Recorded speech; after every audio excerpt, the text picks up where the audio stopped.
London থেকে ফিরে এসেই নতুন নাটকের কাজে কার্তুশালী। গত দুদিন আগে ওনারা ওনাদের নতুন নাটকের শুটিংটি কমপ্লিট করেন।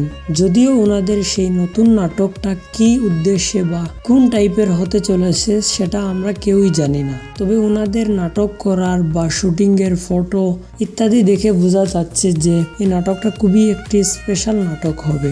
আর এই নাটকে আরও সিলেটি জনপ্রিয় অভিনেতারা উপস্থিত থাকবেন, যেমন সিলেটি খোলজারুন, জেড ইসলাম, আরও বিভিন্ন অভিনেতারা উপস্থিত থাকবেন। তো আসলে এই নাটকটা একটা খুবই স্পেশাল নাটক হবে এবং অনেক দিন পর কার্তুশালী এবং খোলজারুন মিলে একটা নাটক আমরা দেখতে পারবো। তো আপনাদের মধ্যে কে কে কার্তুশালীর নাটক দেখার জন্য অপেক্ষায় আছেন অবশ্যই কমেন্ট করে বলবেন। আর চ্যানেলে যদি নতুন হয়ে থাকেন তাহলে এরকম নতুন নতুন খবরাখবর পেতে চ্যানেলটাকে সাবস্ক্রাইব করে রাখবেন। ধন্যবাদ সবাইকে ভিডিওটা দেখার জন্য।